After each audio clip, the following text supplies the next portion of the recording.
Hey, today is December 3rd, 1985. This is Joe Todd, and interview with Mr. Jess W. Stults in Marlow, Oklahoma. Sir, where were you born? About 4 miles east of Marlow, And when's your birthday? October 24th. I was born 98. 1898. Who's your father? How's it? Who is your father? Albert, And your mother?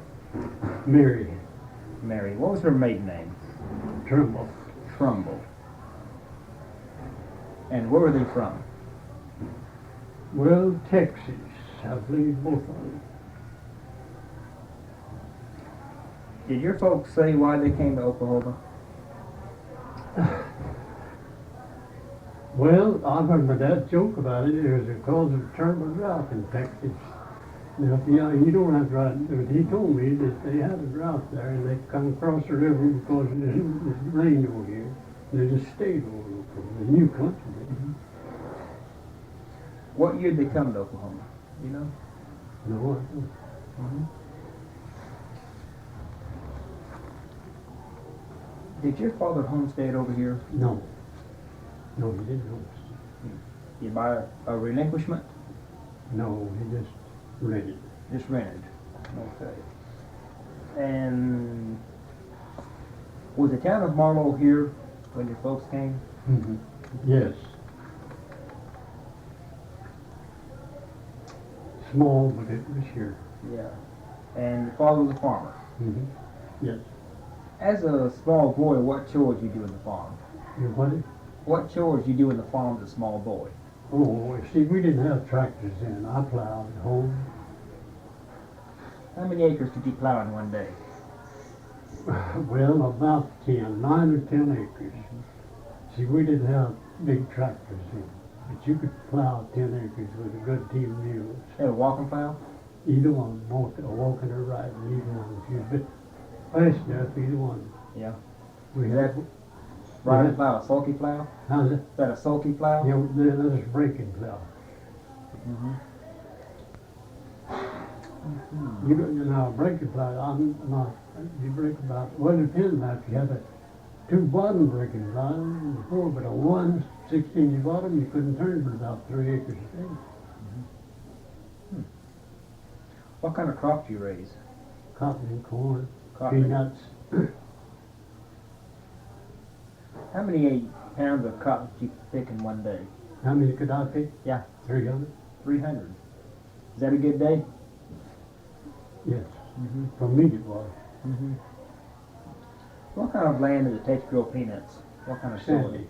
Sandy. Sandy loam. Is that this good sandy loam soil around Mhm. Marlow? Yes, plenty of it, especially east.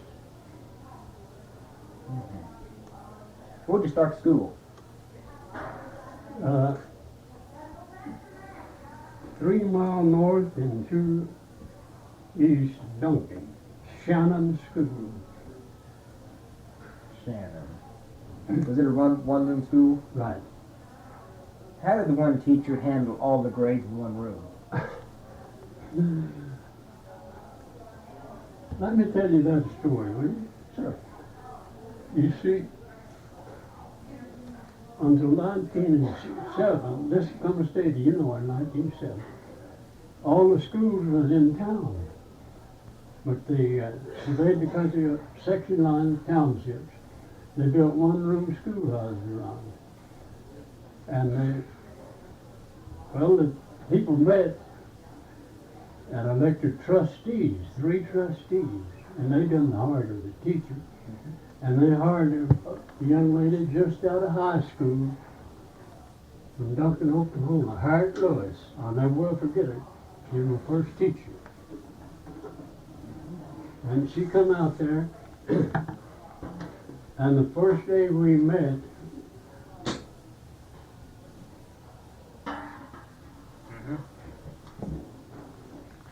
And the first day? First day we met, I was 9 years old, and we had one boy that was a 17-year-old, Well, second grade was the highest grade we had in school. It happened I started the first reader.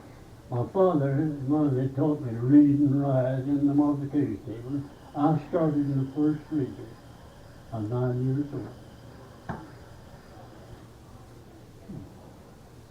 So, did you have separate grades, or did you just go through different readers in school?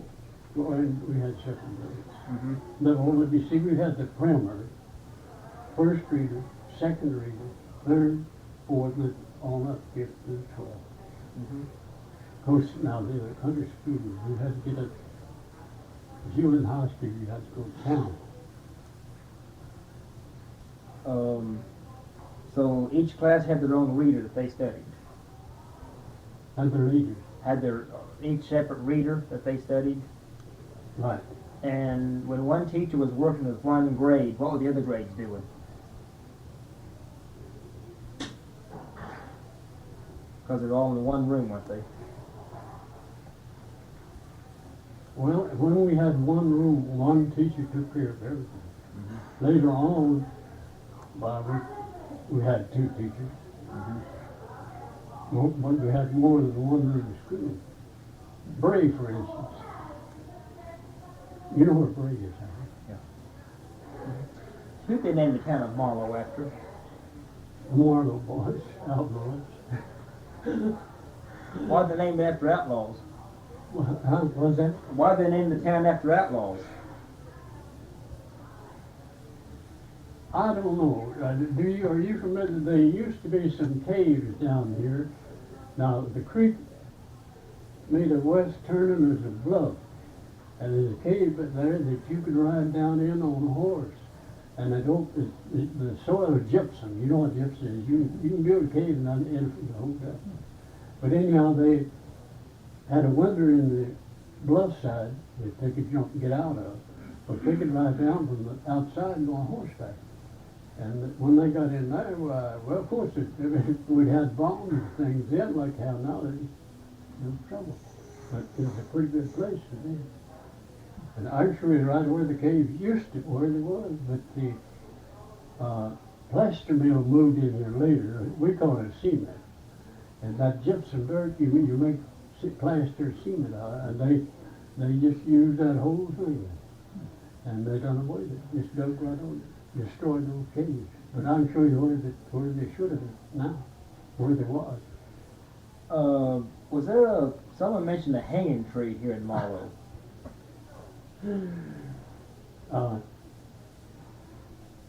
You see, most of the courts, most things were federal. See, that was the way back then. But anyhow, the sheriff at Duncan, that first come out of Texas with those men, and the sheriff at Duncan started for 6 years in the federal court. And somehow or other,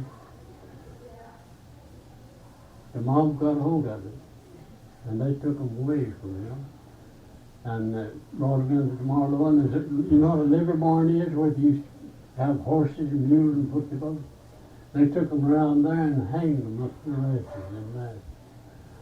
My brother-in-law's got a picture. He was there, right, and he got a picture of them and hanging there. I out to see them the other day. Who were they? I don't know. Mm-hmm. They were outlaws, and he just a young lad, and he got the picture, and he had the large. He got the picture. They had 4 men hanging there. I seen him the other day. Now that I don't know what they had done, but anyhow, the mob took them away from the sheriff. What was the sheriff's name? I don't remember. Let's see. No, I just can't go by that. You know who founded the town of Marlow? How's that? You know who founded the town of Marlow?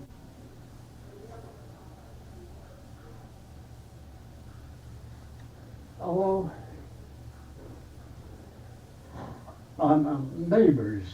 Neighbors put a store on here on Wild Horse Creek.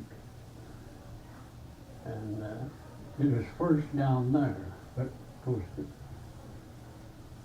neighbors, I've heard Dad talk about. And what were the major businesses here in town? What did the early day downtown look like? Oh, the streets weren't paved nowhere, and they were just, well, it's smoothed up where you get over. The sidewalks was usually the sheet iron out on the sidewalk over the winters. When it rained, what were the streets like? Oh, I've seen wagons stick right in Main Street. How'd you cross the streets if they were just a quagmire? What'd you do? You just walk through it. You know, the old time they used to wear big heavy boots, you know. It wasn't for style that you wore them. Do you remember Statehood Day? Well, in a way, I do, yes. Tell me what you remember about it.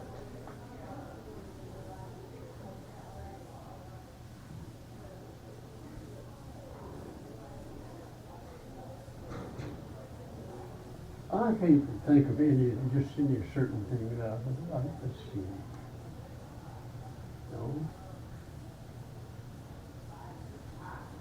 Is there a celebration here in town? Or? Oh, yes. Yeah, there was celebration, but I don't remember just how it was carried on. Let's see, our territorial governor was, Was that France? huh? Is that France? Frank. Frank France?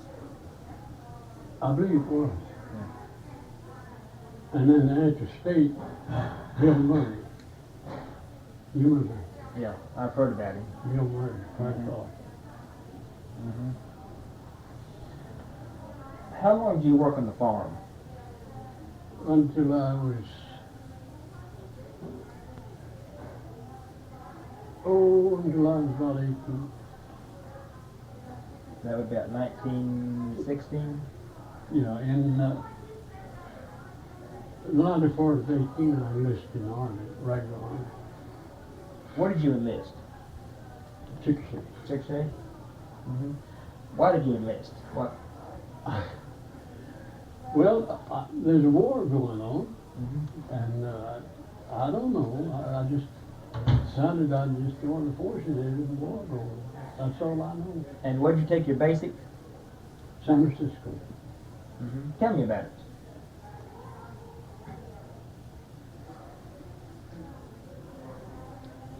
Well, we were out there, and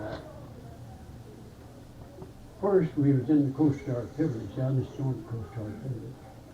But later on, transferred out into the heavy artillery, 9.2. And well, our training was pretty rough then, pretty strenuous. We trained 8 hours a day, 4 morning, 4 in the evening. And we, of course, we did all kinds of exercise, calisthenics, all kinds, to build the body. And then we had practice, rifle practice. You know what a 30-06 is. You know what that is. And then that was our rifle. 30-06 was the band. That's a Springfield 03? You could have, Yeah. we had the Enfield. Enfield. But Springfield was lighter, better gun. But we had the Enfield, it was made by England, bigger gun. What time would you get up in the morning? What time is reveille? Well, it varied, depending on where it was. But I'd say about 7 o'clock. And you would go and, what time would you go to bed? When was retreat? 9. 9 o'clock. And how long did your basic last? 3 months. 3 months. I guess you traveled by train.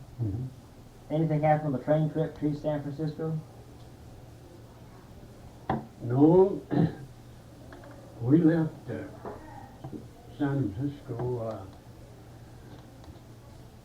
I'll put it this way, the 62nd, 63rd, and the 67th were made up. San Francisco claimed them as their own.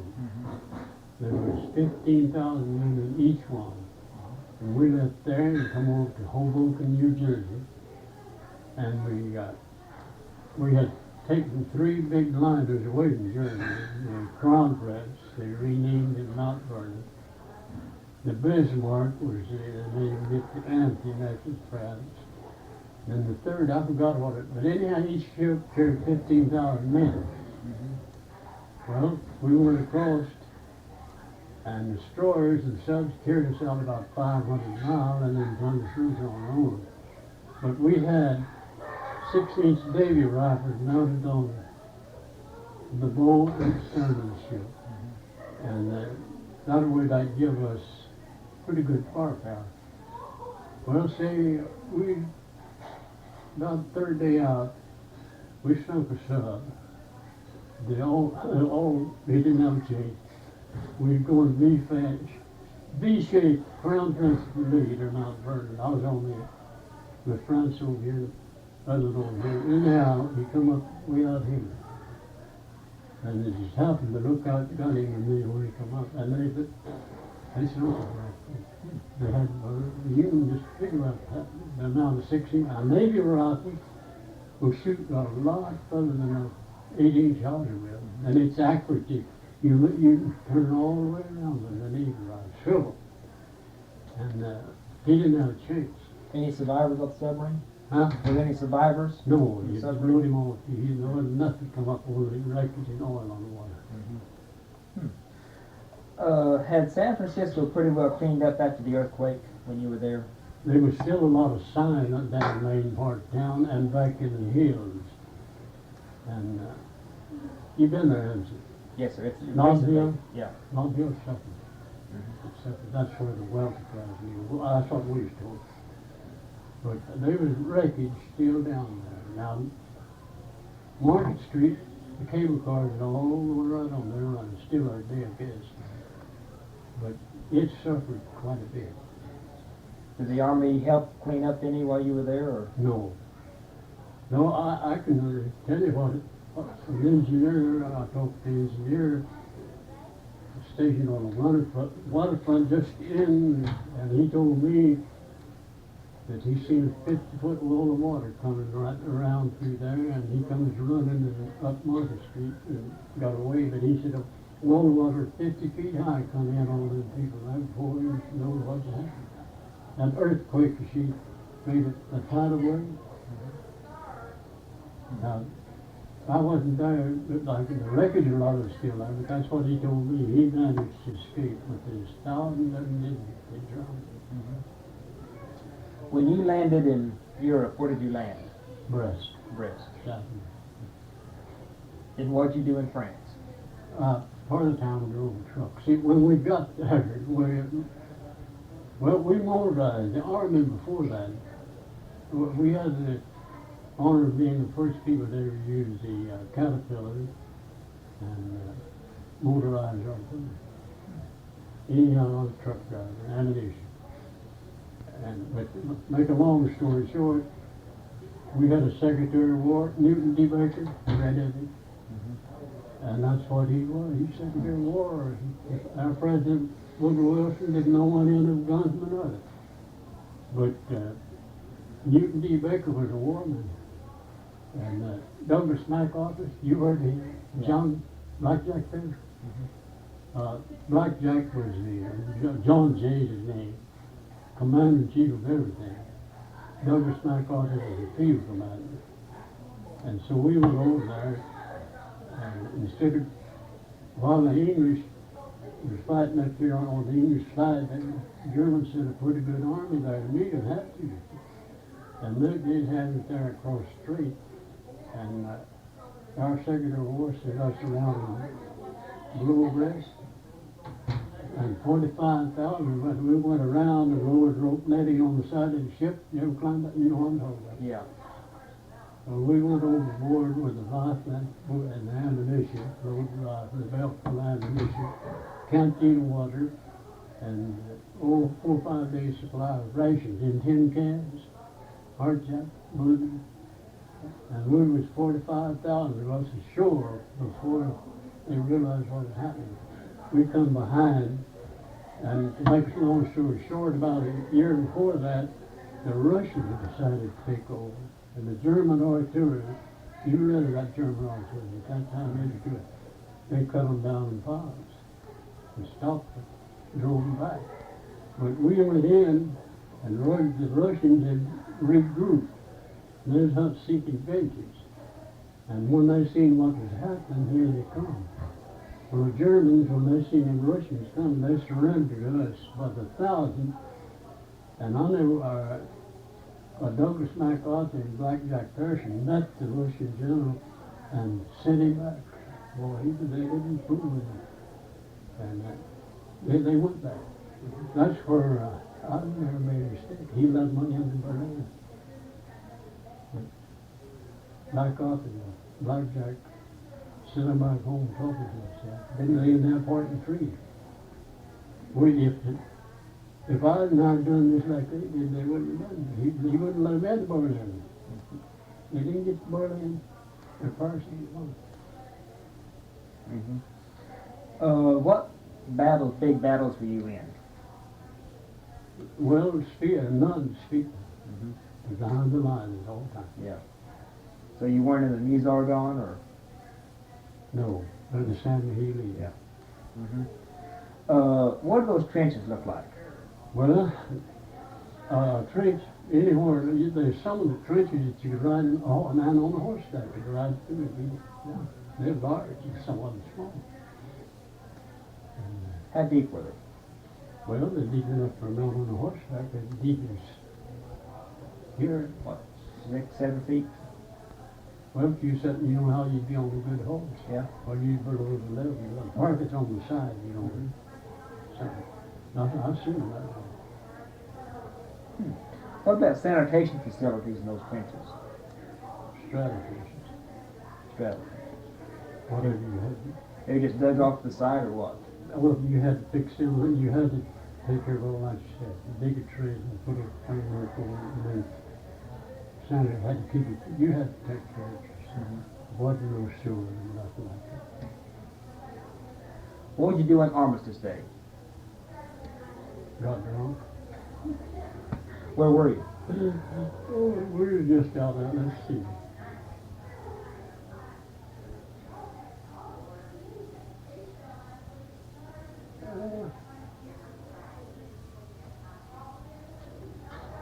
Little town called Shalou. It's on the Extreme River. We was going towards the front. We had already got everything moved up.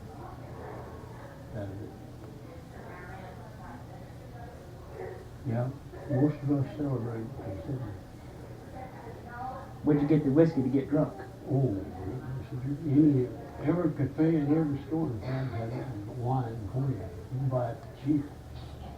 And it had a kick to it too.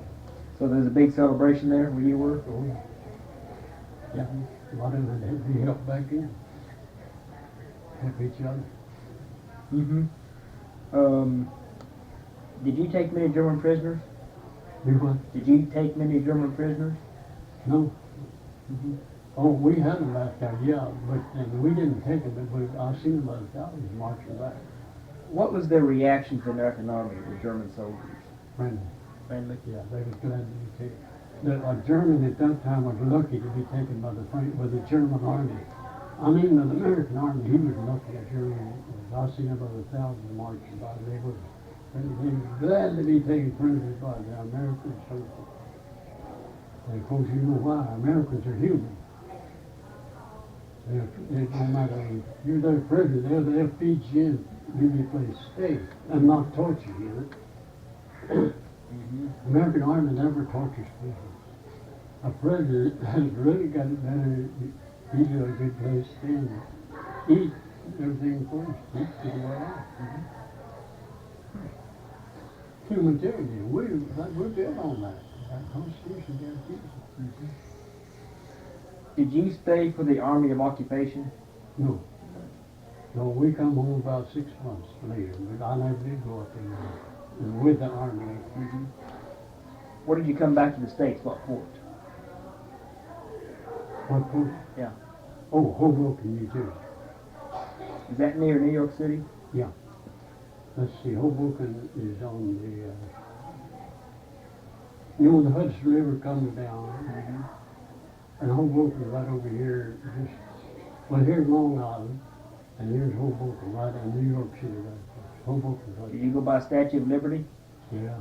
What was your reaction when you saw the Well, statue? when we went by, going out, we sailed by it, and we didn't think much about it. But coming back, I got a picture. We're coming back, there's 15,000 or some boat, Italian boat, the American. And when we come by the Statue of Liberty, they crowded to the side. It was almost because a boat listed. That's how glad we were to see it.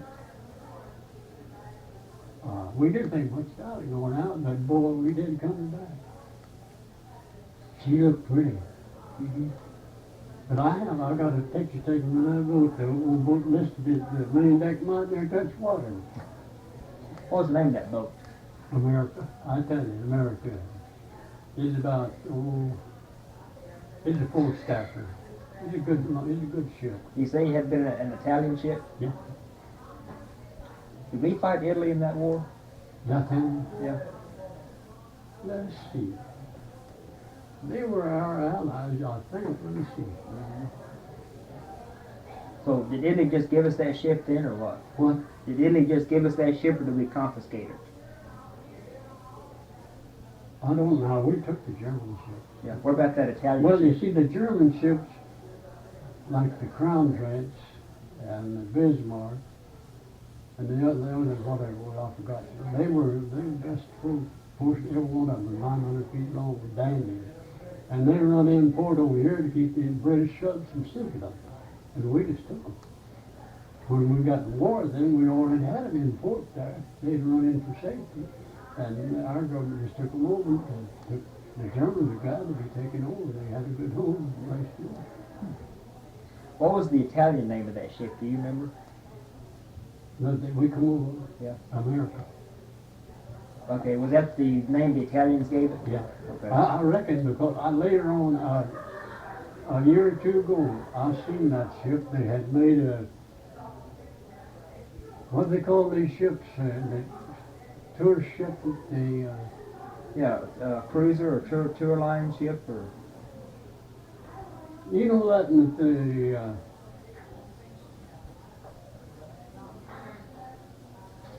anyhow, it's a tour ship. yeah. It's in the service, and that's what it's used for. Mm-hmm. Let's see, don't we have a program called Love Boat or something on Yeah. the street? It's fabricated. Yeah. Okay.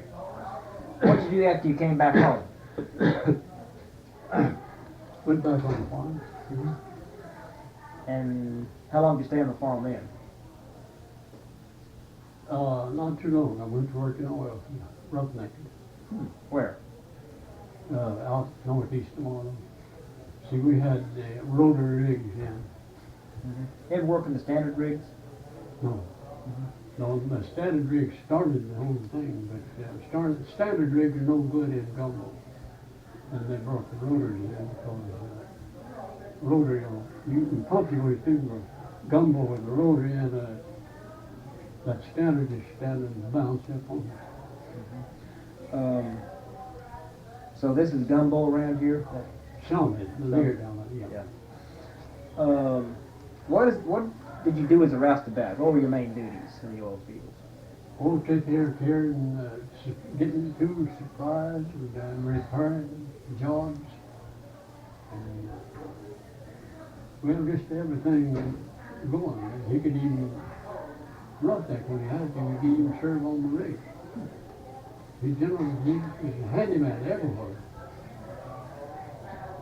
Have they gone to the steel derricks, but still using wooden derricks at that time? Wooden derrick.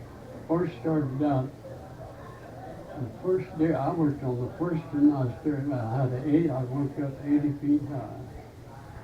And then later on, they got 112 feet wooden derricks. They just limbered everything that they say. What kind of wood they use on those? Fine. Pine?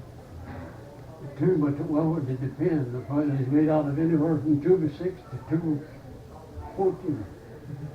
And then there's always sitting on base, maybe 14 by 14. Heavy till was laid down. How deep are the wells in this area that you worked on? Our contract was all, we use Wildcat, and our contract was all 2,500 feet. But we, later on, they went down a little deeper in order to get the oil. You can get gas.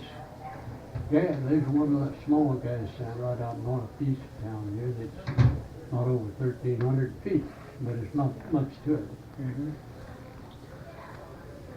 Where'd you stay when you were roustabout? Where'd you live? At home, I live at home, south of Marlow. Was there a boom town that popped up around here during Empire? the? You mean the Boomtown? Yeah. Empire and Hasty. You ever go there? No, I never was over Empire. It was a long time after the war. Were those boom towns pretty rough? Well, they tell me they was, yes. Pretty wide open. See, people come in there from everywhere, and they were all young, robust scout fellows. And how long did you work in the oil fields?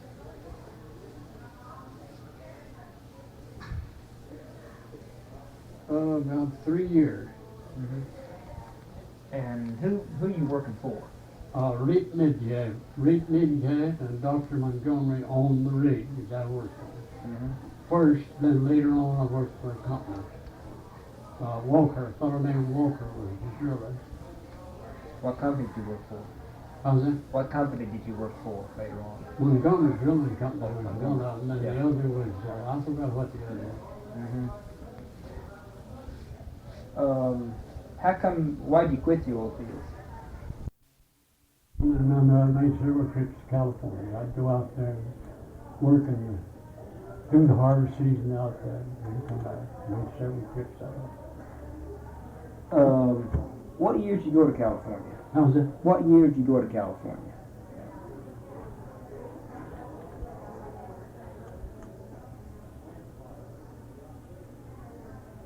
I don't remember. It's somewhere between 24 and 30. Is that the time when all the Okies were going to California? Who what? When all the Okies were going to California? You know, the Dust Bowl and all that? Oh, they went there before I was there. Where'd you live out there in California? Tulare most of the time. Part of the time I worked at a gin out there, Jim Cotton out there. 4 different poles up. Tulare and Vice City. I've heard about those labor camps in California. Did you live in any of those? Boy, I heard of them. I heard they were pretty rough. Slave camp, yeah. And how many trips did you make to California? I went out there off and on for about 15 years. I'd go out there and work for Jim Cotton in the fall. Maybe stay till after Christmas. Come back and Whether you drive that or take the train? drive. Car. How long did that trip take? Oh, I can drive it in 3 days by using part of the night on each day. But I'd say I'd take about 4 or 5 days. Were you married at this time? Yeah. Did your wife go with you? And what'd she do while you were out there? Not too much anything. We always stayed in a motel. We get those kitchenettes. We never stayed nowhere near those labor camps. I always got in a good motel. I got a plenty of them people out there. I even run a motel out there a while. Good one. I don't need one of these bum dogs. I need a good one. Ever come across those big dust storms here in Oklahoma? Ever seen? Oh, yeah. What does a dust storm look like? Where's it from? You say what it looks like? Yeah. Just, well, sometimes you couldn't hardly see the road. You just, it's a little bit finer. If it's picked up a way back up here, it was finer than the regular sand. Now, regular sand is a little too heavy to be carried. But this dirt had a reddish, you wouldn't call it sand. It's not grainy. It's light, and it comes floating through the air. Jack, did you ever ride one of them? I've seen some small dust storms. You can see when you see them coming in the north, they're not too high. They're on the ground, and they're really coming because they're like dust. The old sandstorm, now when it comes, it'll cut everything down. If you've got a little grease to it, it'll cut all things. But the dust storm may come over and not hurt you too bad. So after you quit going to California, what'd you do?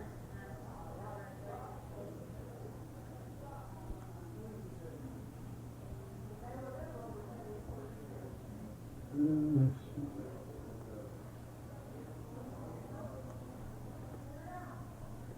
Mostly farm, I guess. I'd say I farmed.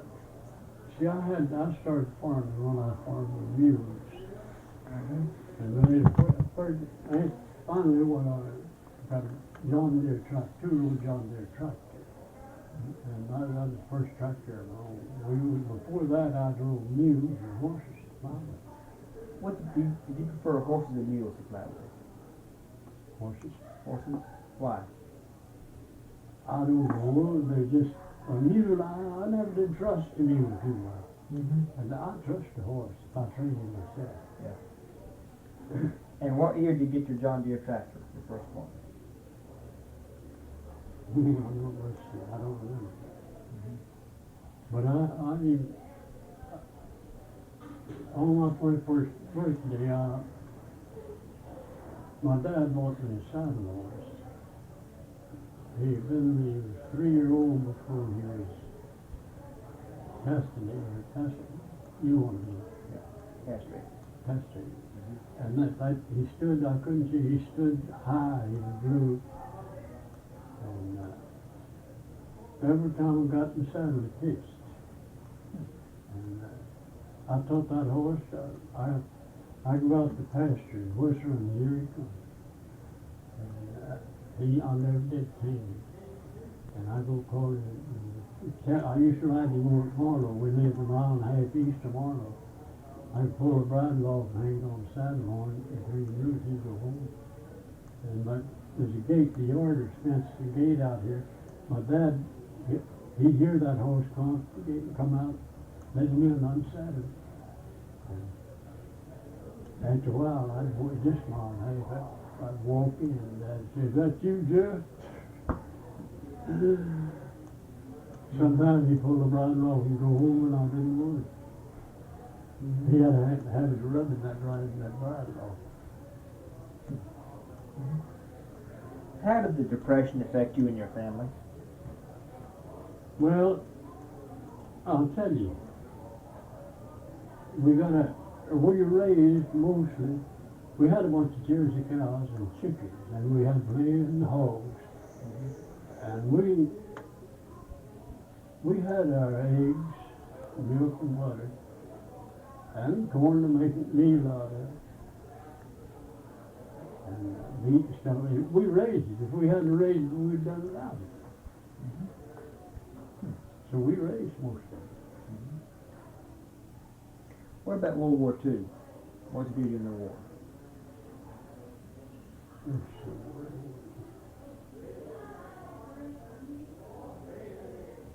Oh yeah, I was farming right out east of Bray, yeah. My oldest boy was in World War II. Where did he serve? In the Navy. In the Navy? He was in quite a bit of fighting. You make it back okay? My youngest boy spent 6 months off North Korea. He's on an aircraft carrier. He had a little rough. He called me one night. He's on me. He could call anywhere he wanted. He's on an aircraft carrier. And he called me one night and he said it's 38 degrees below zero. He's a meteorologist. And I put him in the commander. He knew every ship that left the deck. He was in contact with him all the time. From the time he left the deck, the meteorologist could talk to him. He knew it when there's fighting out there. He knew everything that happened. If the ship went down, he knew it. Middle-sized boy is lucky. He spent his in combat engineers, and there wasn't no war going on. He's lucky. But they all got a college education. Yeah, that's good. Your oldest boy, what battles is he in?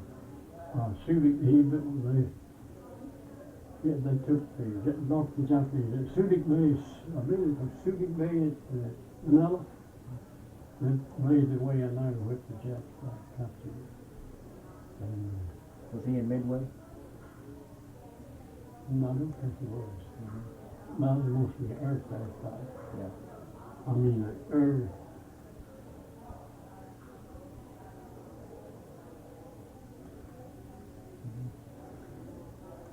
Well, what have you done since World War II?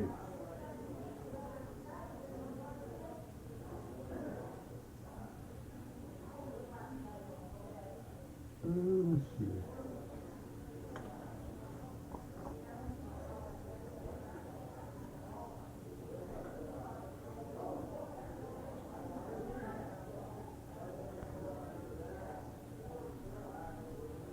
I don't recall too much. I haven't done too much. Well, in the first place, after I passed the trial, you know, we get $408 a month. Well, I got Social Security. And from that time on, I was on it because I didn't have. You come out here every day to the center out here? Yeah, that's why I picked up. Yeah. Well, Mr. Stults, I think we have a good interview. Well, thank you a lot. I don't know, if I could have a memory. I am a veteran of 4 wars. I've had really 3 of them. Had part of it, me and my family. That's good. Okay. Thank you. Yeah.